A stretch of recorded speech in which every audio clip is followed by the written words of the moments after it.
Yes, they are. Okay. So, very good evening to all. Myself, Dr. Kaushal Joshi. I am a zonal medical advisor in Janssen Oncology.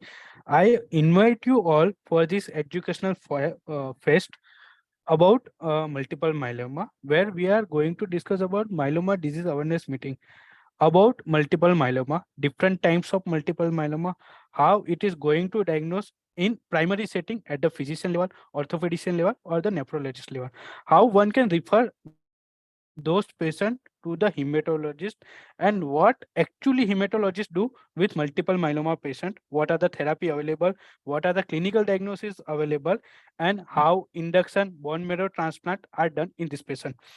To help us out, we have this agenda to help us out in this difficult disease of multiple myeloma, where genetic mutations are there, which are the low risk, high risk.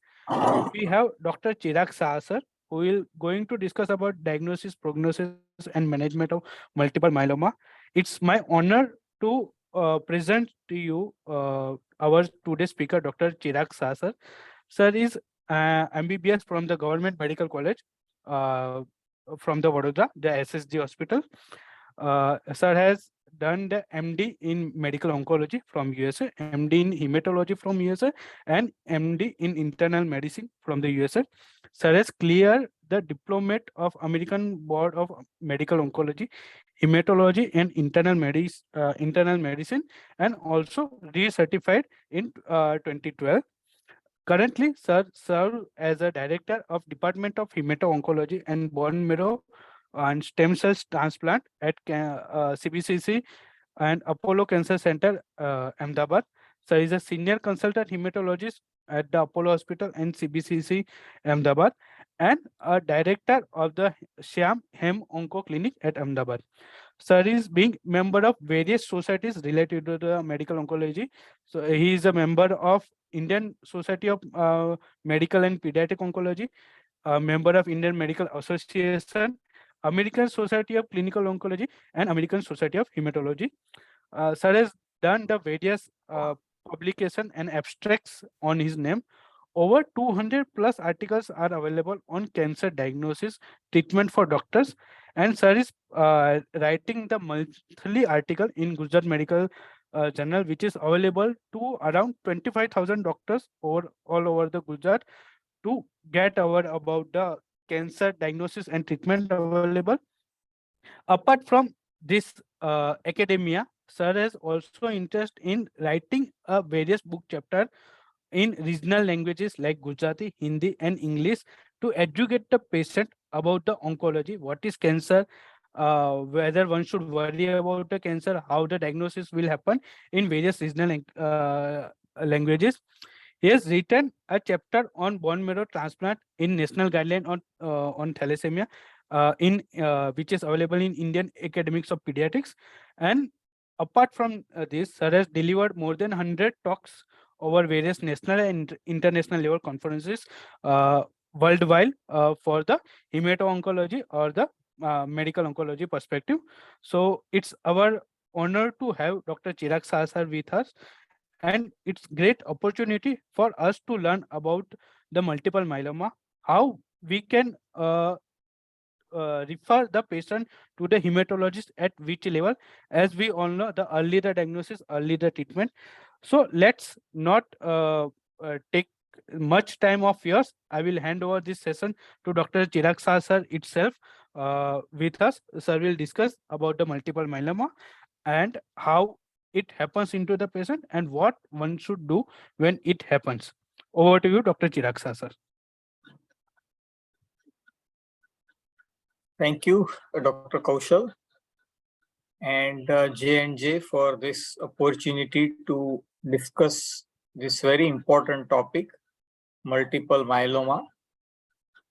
The reason multiple myeloma is very important is because of the way the results have changed. I think that is probably the most important reason why, as a hematologist, we are so excited about this diagnosis. Can you see my slide, Dr. Kaushal? No, sir. No, Okay. sir. No, sir. Not Let- yet, sir. 1 minute.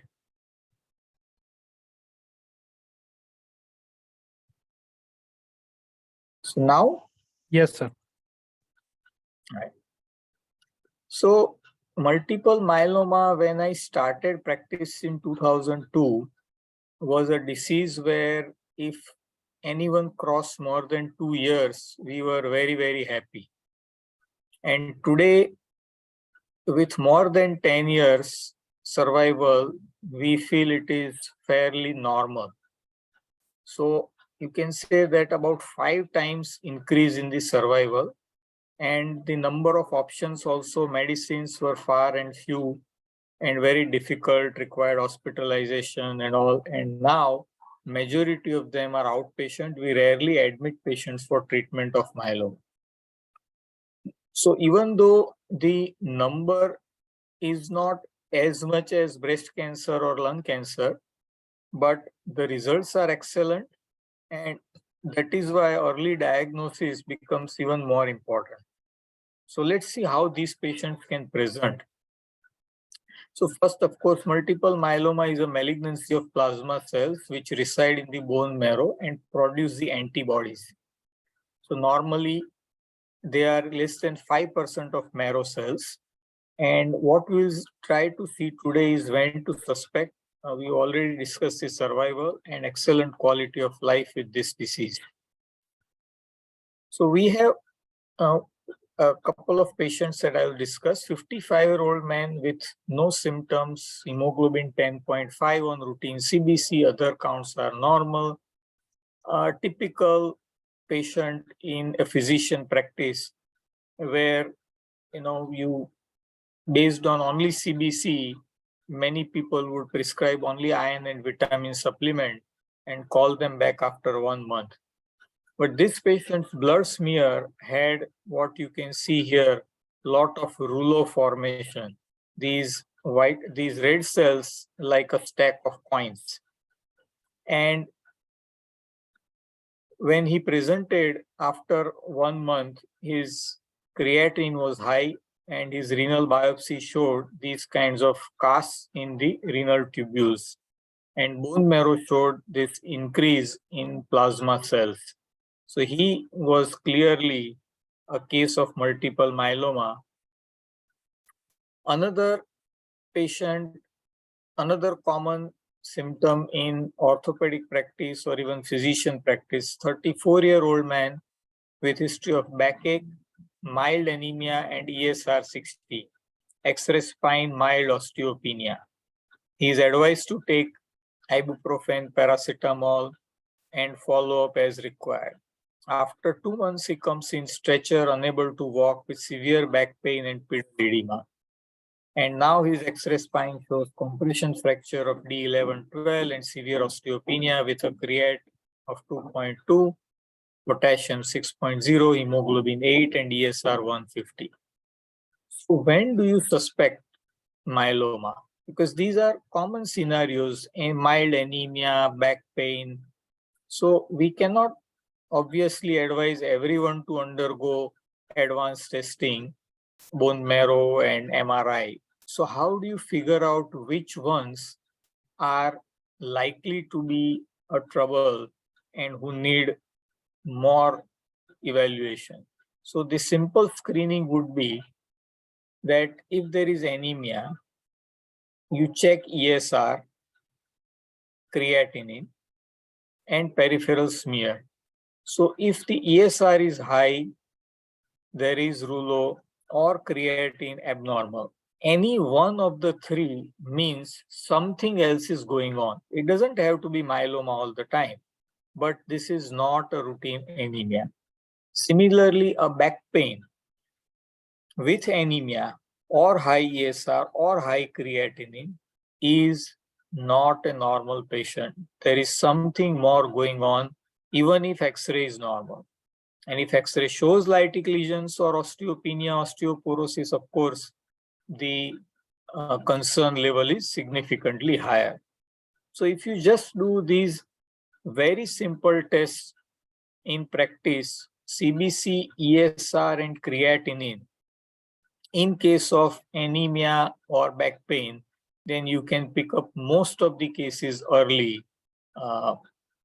In case of patient with high creatinine, even if somebody has long-standing diabetes or hypertension, it doesn't mean they always have high creatinine related to diabetes or blood pressure, especially if there is proteinuria. Very simple test, urine routine will pick up a concern level which is not a simple diabetes or blood pressure related nephropathy.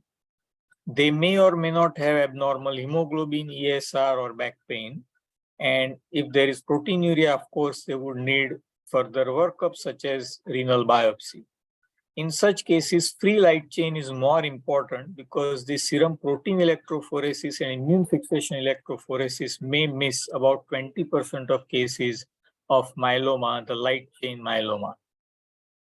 Once suspected, the diagnosis requires bone marrow to document the increase in the number of plasma cells, serum protein electrophoresis, free light chain immune fixation electrophoresis, quantitative immunoglobulins, and at least one of the CRAB features, calcium, kidney, anemia, or bone lesions.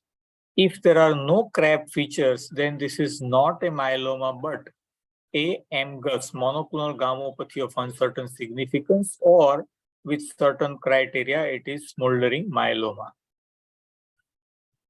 CRAB is also known as the myeloma defining events, means calcium more than 11, creatine more than 2, or GFR less than 40, anemia less than 10, or below 2 gram of baseline, and any bone lesions such as lytic lesions on a X-ray, CT, or a PET CT.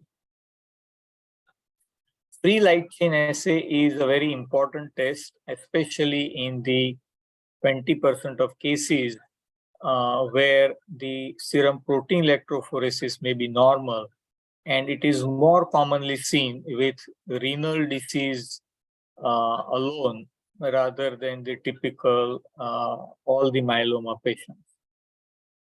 Since the availability of free light chain assay, we don't normally do 24-hour urine collection because this test is very sensitive, and it is also a very good test to assess response faster than the protein electrophoresis.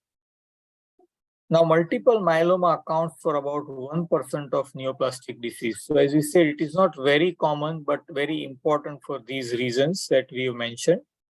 There is an increasing incidence of multiple myeloma.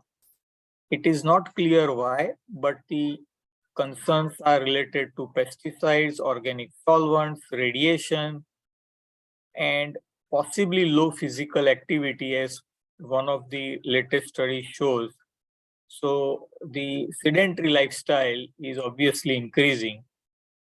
Median survival, as we have discussed earlier, is now approximately 10 years in those patients who are younger. And for the older patients, it is about 4 to 5 years.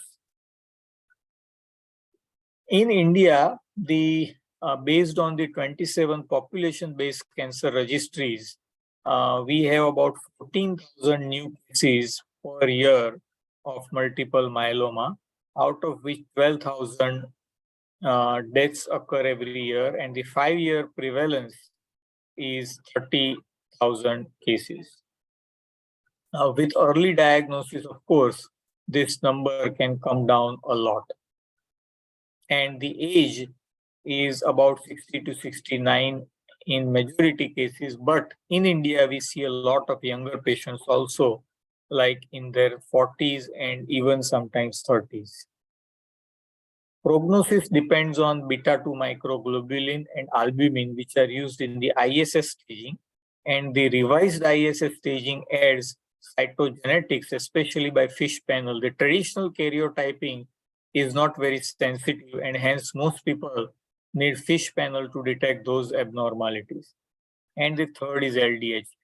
So revised ISS staging includes cytogenetics and LDH along with the beta-2 microglobulin and albumin for the most accurate accurate prognosis. Many people argue that beta-2 microglobulin will be high in patients with renal failure, hence it should not be used in those patients, but that is not right. Please note that creatinine is not used as a marker in the prognostic parameters, but beta-2 microglobulin is a more sensitive and specific marker, hence in the multivariate analysis, better than creatinine to define the prognosis. In addition, these are some not used in the standard prognostic criteria, but we know that people who have early complete remission do better, and those who do undergo transplant and optimum treatment have a better prognosis. This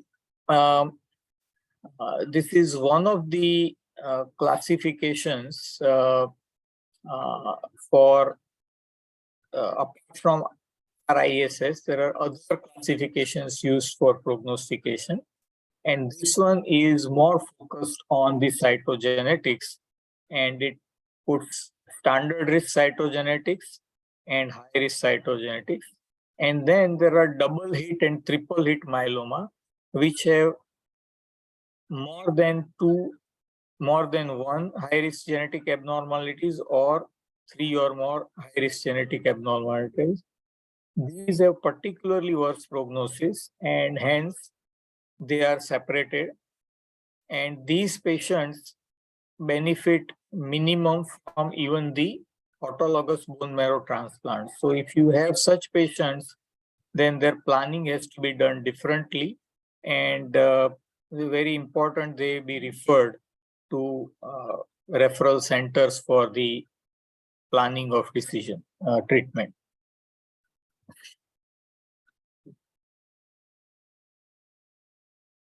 So the management includes chemotherapy, transplant, newer medicines, and supportive care.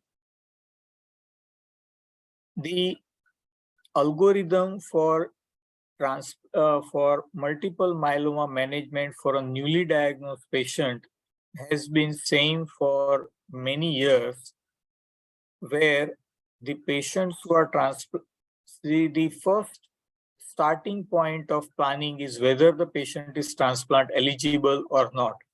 So in other words, you can say that each patient should be considered for transplant. So unlike many other diseases, transplant here is not limited to people who have bad disease only, which is the understanding most people have, that transplant is reserved for bad disease, as in acute leukemias or lymphomas.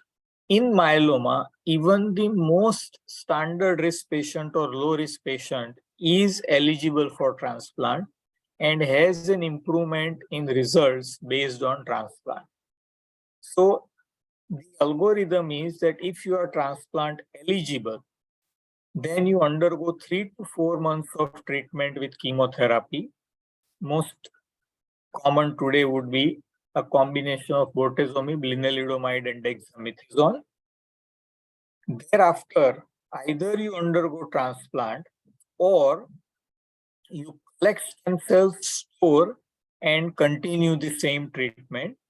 And then in future, after say 3 years, 5 years, when there is a disease recurrence, you do transplant. But the preference is to do transplant initially.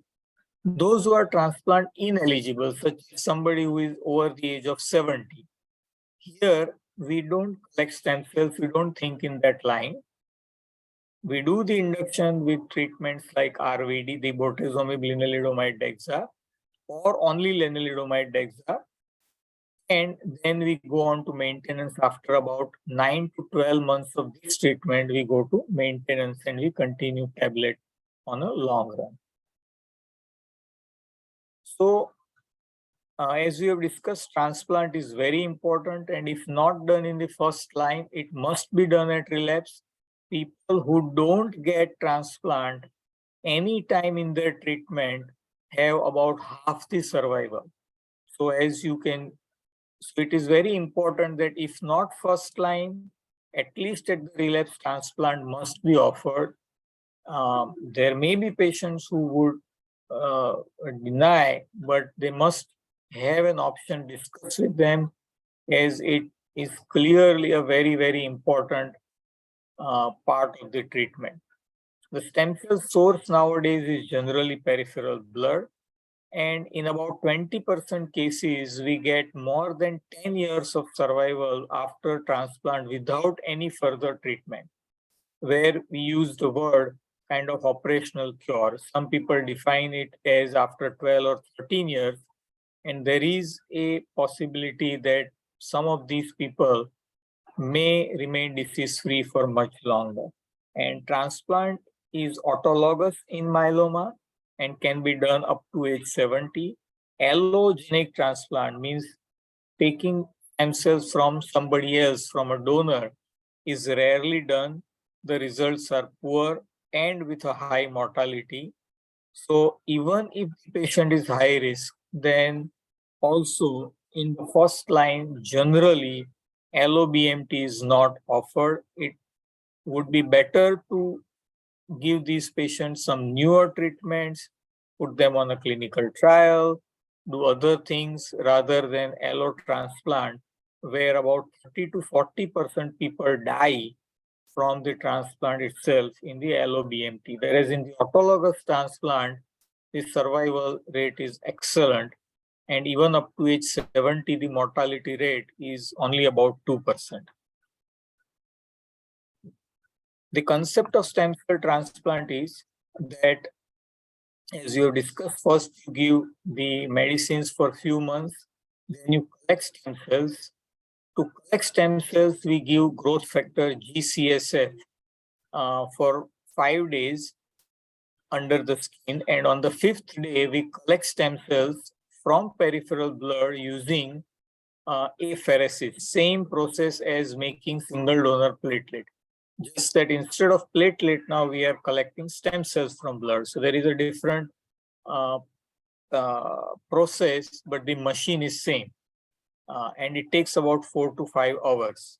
Once we have enough stem cells, which may take 1, 2, or up to 4 days of processing, this is done as outpatient. Once we have enough number of stem cells required, then these stem cells are frozen by putting certain chemical into that, and then patient is given high dose chemotherapy, generally a single dose. Occasionally it is divided over 2 days. And thereafter, these stem cells are reinfused into the patient. After thawing, the frozen cells are reinfused, and this allows recovery of the bone marrow, which takes about 2 to 3 weeks. So this is the process of the autologous stem cell transplant. And since the cells are taken from the patient's own body, there is no concern about reaction like graft versus host disease or other immunological issues. When I started practice in 2002, medicines were very few: melphalan, prednisolone. Most active was considered VAD, which required hospitalization for 4 days. This is and central line. This is something which we have never used for last about 15 years. So we have come a long way, and now we have almost 18 options, out of which most are outpatient, oral, and some require infusion, rarely a hospitalization. And the drugs are much more active and safer, hence we are able to combine even 2, 3, 4, occasionally even 5 drugs. But most of the times 3 drugs is what we combine, and sometimes 4. In people who are frail, we do combination of 2 drugs. This is just to give you an idea of so many options, so many combinations. This is the NCCN guidelines, which are used worldwide. And even in the first line, how many combinations are possible. And then maintenance that we had discussed, lenalidomide, and in high-risk cases, bortezomib. This is for previously treated, means relapse multiple myeloma. Again, so many options because of so many drugs, many combinations are possible. And it is now much more rewarding to treat multiple myeloma because of these options. The importance of supportive care here, this disease involves bones and makes the patient high risk for fracture. So zoledronate is the most commonly used bisphosphonate, and denosumab. These reduce the risk of fracture. For anemia, some patients can be given erythropoietin, occasionally IV immunoglobulin. This is much less commonly used because now with effective medicines, the recovery of myeloma is quick, and so patients have good recovery of their immunoglobulins. Pain requires sometimes morphine in the initial stages. Radiation very rarely nowadays, and in fact we now like to avoid radiation because, for one, medicines are so effective that they control myeloma quickly and make the patient pain-free. Most of the patients that come to us who are in stretcher are able to walk within 2 to 3 weeks. So that fast the medicines work. Radiation is no longer the fastest treatment. In fact, the medicines are even faster than radiation. The other disadvantage of radiation is that in the radiated area, you lose all the stem cells. So that may create an issue for the future transplant option of this patient, where the recovery of stem cells may go down significantly and patient may not be able to undergo transplant. Patients who have kidney injury, hydration, avoid NSAIDs, treat hypercalcemia, and we also do plasmapheresis in some patients to remove the light chains very quickly. So far what we have been doing is bortezomib, lenalidomide, dexa, and after 3 to 4 months, immediate transplant and lenalidomide maintenance. Or those who don't want to go for transplant, we do 9 months of this combination and then lenalidomide tablet maintenance till progression, or at least 2 years. And then when they have a relapse, delayed transplant. If patient is high risk by cytogenetics, then the maintenance is using bortezomib, not lenalidomide tablet. This is why it is very important to have the FISH panel early on, to have a proper prognostication and planning, because the treatment changes. Lenalidomide maintenance does not work in high-risk cytogenetics. Those who are transplant ineligible, again the same combination as above for 9 months and then len maintenance, or if it's high risk, then bortezomib maintenance.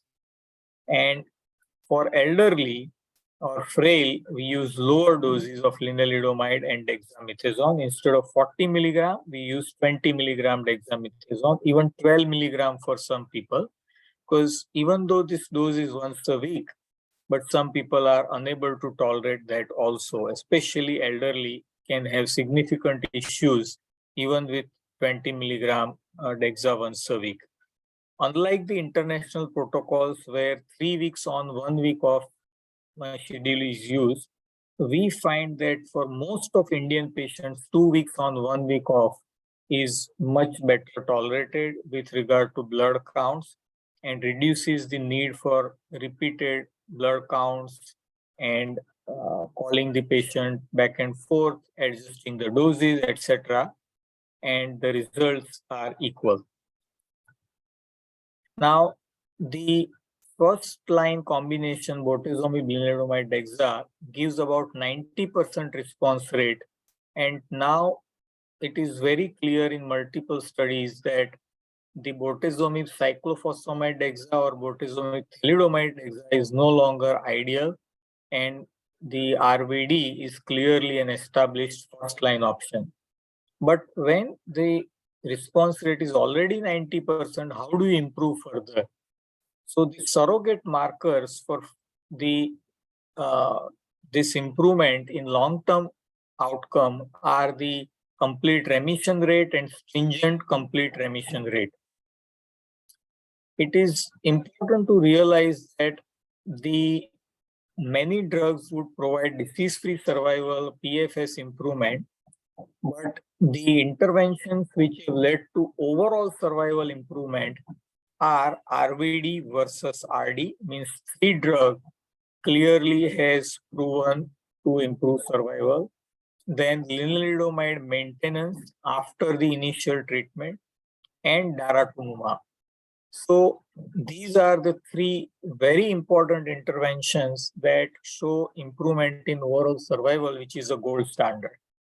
With so many medicines available, so many prognostic markers, new data, it is a very complex decision making, and treatment planning should be done by an expert so that the patients will have the longest survival possible. And majority of patients now should be able to survive beyond 10 years in multiple myeloma. Triplet drug regimens are better than two drugs. So wherever possible, even in elderly, majority people can tolerate triplets, three drug regimen. It is also important to remember that myeloma gets more resistant over time, and the remissions with each sequential regimen gets shorter and shorter. And that is why it is better to use the best available therapy upfront, because we know that with time, 15 to 35% of patients are lost at every level of relapse. Means if 100 patients started with new diagnosis, when at the time of relapse, you would not have 100 patients, it would be about 85, because some people would have either died because of disease or became too sick to be able to receive standard treatment. And by third line, fourth line, this number will get much less and less. So there is no point in preserving the best therapies for later line, which some people talk. It just like any other cancer also, we have to use our best treatment upfront. This is very, very important. Daratumumab is the latest advance in the myeloma, where, as we have seen earlier, it improves overall survival, which is the gold standard of any cancer treatment.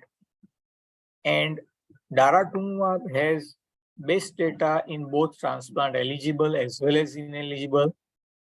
There are modern, well-conducted trials, randomized controlled trials, compared with the most common triplet backbones, two in transplant ineligible, and compared with RD or VMP, and in transplant eligible compared with VTD or RVD. These are multi-center, multi-country results, trials, and published in peer-reviewed journals with significant follow-up and relevant endpoints such as PFS, OS, sustained MRD, and safety, including adequate stem cell collection. This is a monoclonal antibody against CD38, and it is indicated for newly diagnosed patients who are either eligible for transplant or not eligible for transplant. It is also indicated after the first line, that means those who have relapsed, those who relapse after one line or after two lines or even after 3 lines as prior therapy. However, it works best in the front line or in the first or second line. Earlier, the better results. The schedule, it is given as IV infusion as an outpatient, and the schedule is a bit unusual, where 8 weeks are weekly, then next 8 doses are 2 weekly, and thereafter it is every 4 weekly. Adverse drug reactions are in general minor, mainly infusion reactions, fatigue, nausea, diarrhea, fever, cough, some lowering of blood counts. And most important serious side effect is the immune suppression, where some people, because of its excellent ability to clear plasma cells, would have marked reduction in the immunoglobulins. This can increase the risk of infections. It also interferes with testing of serum protein electrophoresis and IFE. So it can show up as a small M band. It's not a big band, but it would be some patients, it would be difficult to show a complete remission because the band from the drug will show up as a small M band. It is never a large M band. It is generally less than 1, like 0.3 or 0.5. It also has a difficulty with the blood grouping, mainly the cross matching for minor antigens. So it is advisable to do a red cell phenotyping before you start the daratumumab, before the first dose is given. The newer medicines, anti-BCMA antibodies, belantamab, is recently approved, not available in India, but works in patients who have failed all the earlier drugs mentioned. And one latest option is CAR T cell therapy, already approved long time ago in acute lymphoid leukemia and lymphoma, now also in multiple myeloma. For relapse multiple myelomas, there are many options, combinations we have seen in the NCCN earlier. Again here showing to primarily defined as those on lenalidomide maintenance, so you don't use lenalidomide, and those who have not been on LAN maintenance, you can continue to use lenalidomide as backbone and then add so RD plus DARA plus carfilzomib plus Benda like that. And those who are LAN refractory, our most commonly used for those who are not affording or unable to travel frequently, that combination is pomalidomide, cyclophosphamide, dexa, which is a all oral combination.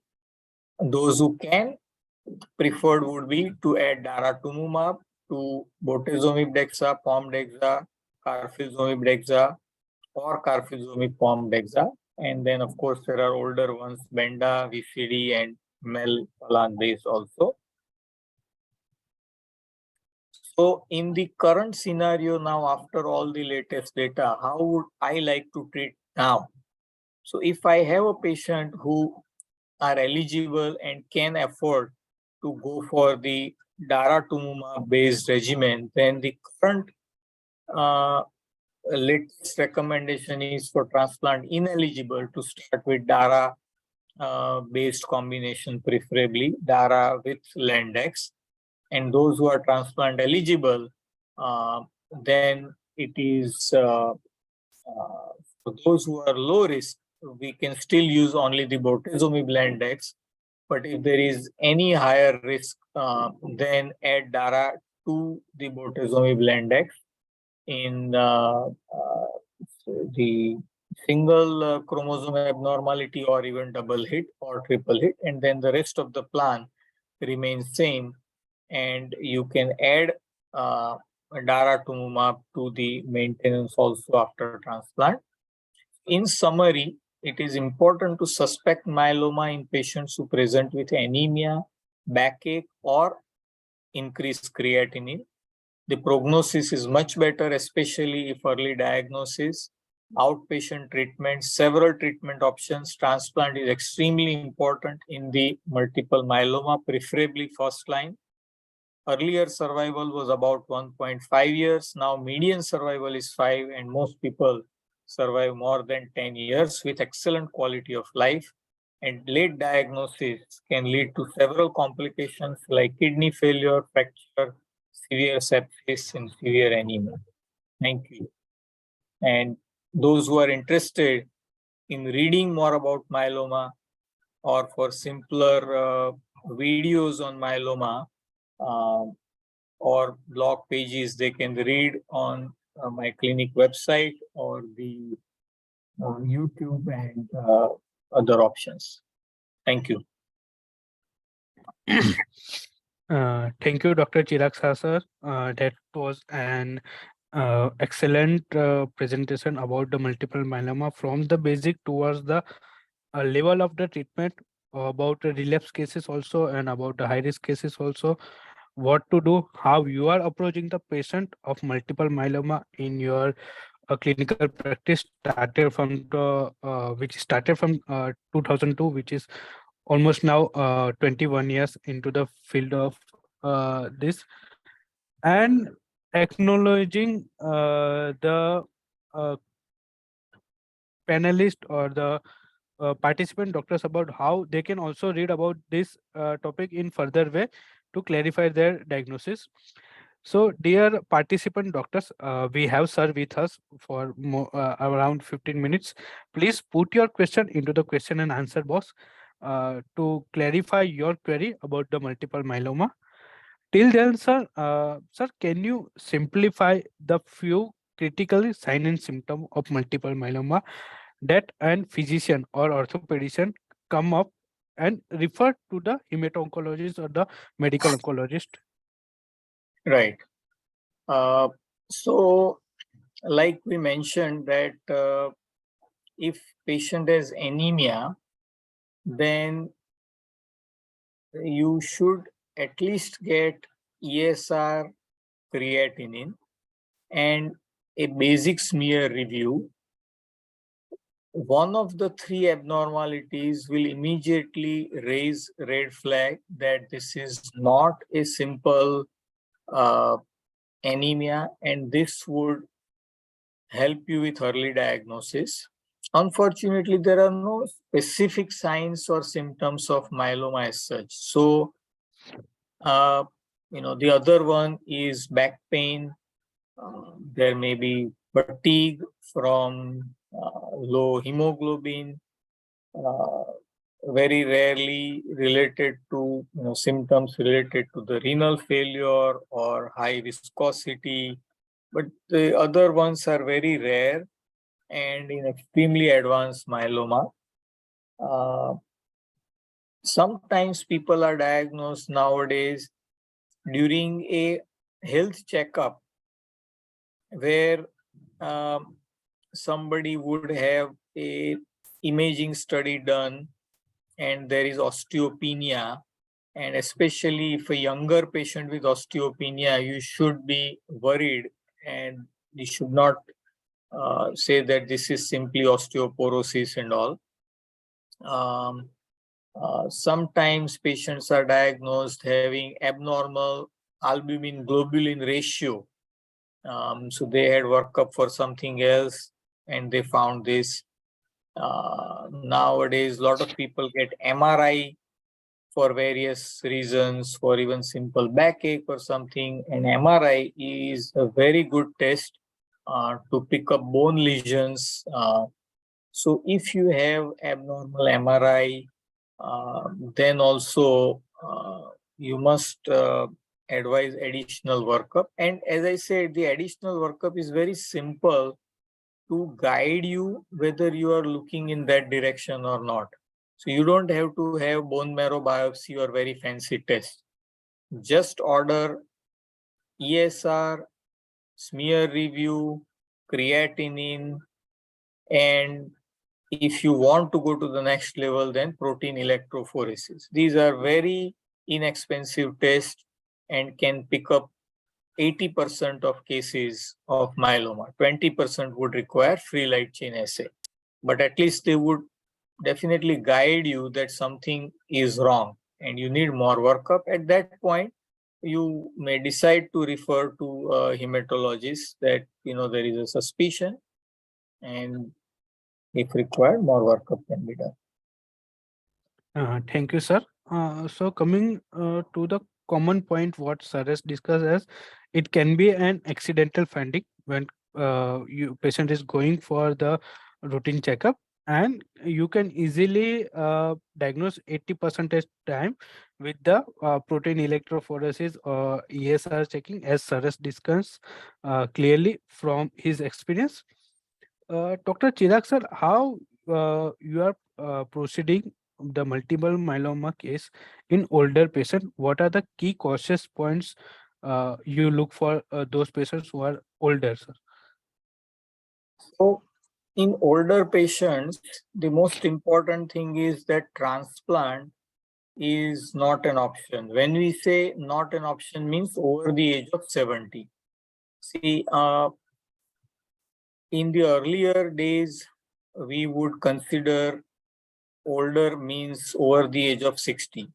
But now with improved supportive care, the experience of transplant and overall ability to get better stem cell dose, better supportive care, multi-speciality hospitals. Just like in the Western world, we are also now able to take older patients up to the age of 70. But yes, every patient may not be interested in that option after listening to all the pros and cons. So the other important point is that older patients can also receive the same treatment. So majority of them can receive the triplet, which is bortezomib, lenalidomide, and dexa. And there are plenty of studies to show that they benefit equally and have better myeloma-free survival, better quality of life, and just like younger patients, they benefit in every way from this. Steroid dose is where we make a difference, that instead of 40 milligram dexa weekly, we give 20 milligram and sometimes even lower dose, because they can get very irritable, constipation, severe acidity. Biggest concern is the behavioral change which the patient or the relatives notice, and they are very concerned about that. And some people with diabetes can have wide swings in sugar with that dose. So there you have to be careful. Those who clearly are frail, you know, they are coming in wheelchair, have many comorbidities. We are not talking about only diabetes and blood pressure, but say congestive heart failure, abnormal, creatinine, and such patients, you may want to start with only the lenalidomide and dexamethasone with a true drug regimen, and then as their performance status improves, you may add bortezomib. So it is not that what you started is the final treatment. So some of the patients after, say, first month would have a huge improvement in their fitness, because the fitness which was low due to myeloma, now with disease control, they are feeling much better. They are walking, eating well, they have gained weight again. So you could then add the third drug, and that way they would have a best long-term survival. Thank you, sir, for answering that about patients who are elderly with multiple myeloma. Sir, as we are moving towards and futuristic options of for the multiple myeloma, and diagnostic is also moving further. So, sir, how you look at that the MRD parameter, the minimal residual disease parameter, as a diagnostic and prognostic perspective into the clinical practice, sir, in current scenario, sir? So MRD is, as of now, we can say experimental on clinical trial and not used for day-to-day decision making in practice. Okay. It is available in Ahmedabad. There are excellent pathologists. However, the test is still undergoing more refinement and understanding worldwide. So it can be used in parallel to kind of understand how we are doing and make certain decisions. But by itself, it should not be used as a sole test to make major treatment decisions. Over the years, just like in ALL, the same story was there, but now the test is well refined and we are using it regularly. Similarly, in myeloma, very soon it would become a standard in making certain decisions. We in fact have a patient who got his treatment plan done from Harvard, Boston, and we are treating him here, where MRD is going to be one of the decision-making tool in his plan. So we are using it in some case-to-case basis, but I would caution from using it as a main decision-making test. Okay, sir. So again, an individualized approach towards the patient is what we can get, and one point answer related to the MRD.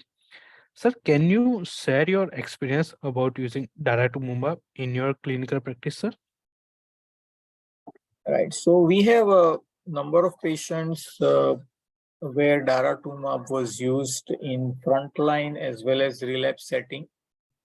And I would say that large majority of patients have not had any issue in terms of the major infusion reactions.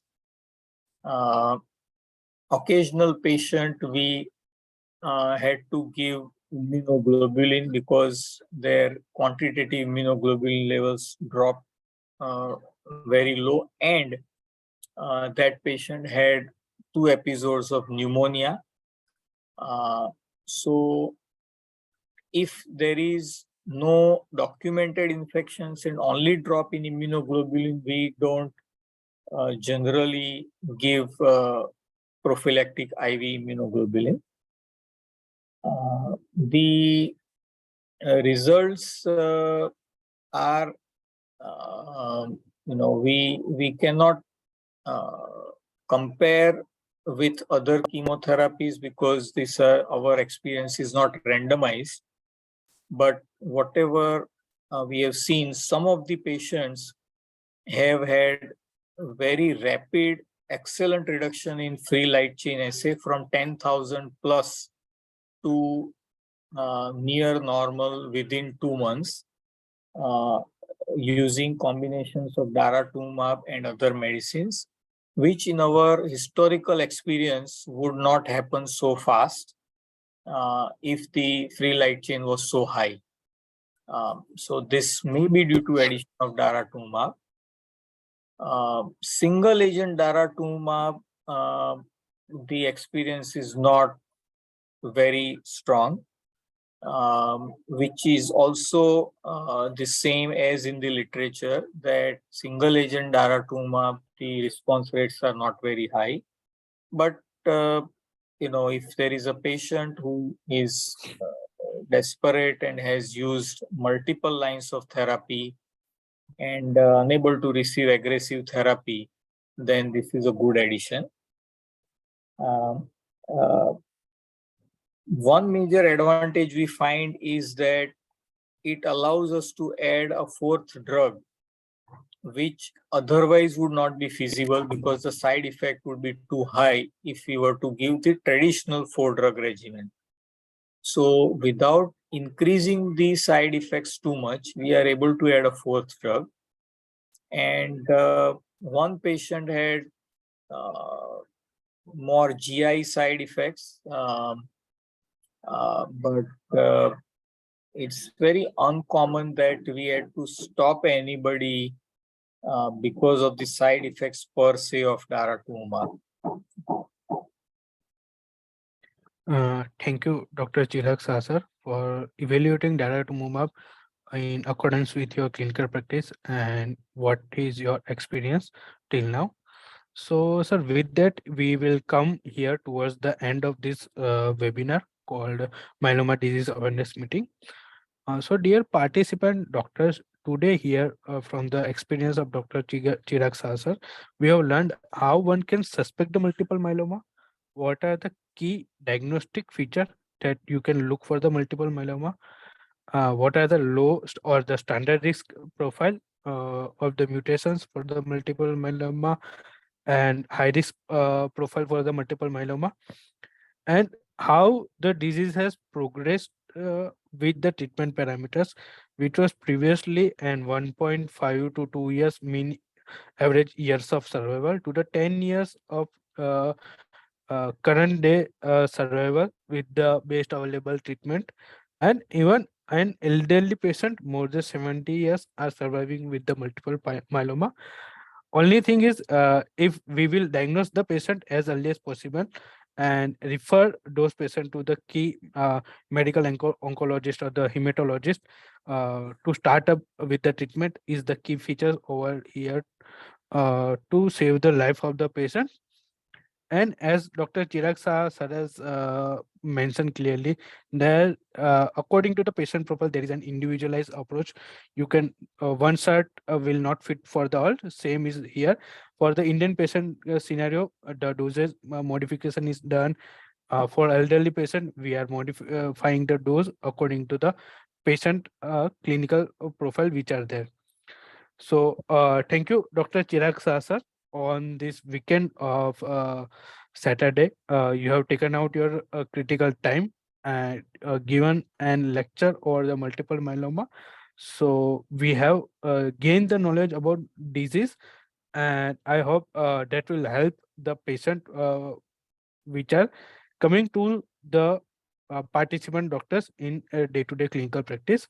Thank you, Dr. Chirag Sasar and participant doctors for being with us for a period of 1 hour. I will wish you a very great weekend, and with this, and hope you will have a good dinner and healthy food, and good night to all of you. Thank you, Dr. Chirag Sasar, for being with us for a period of 1 hour.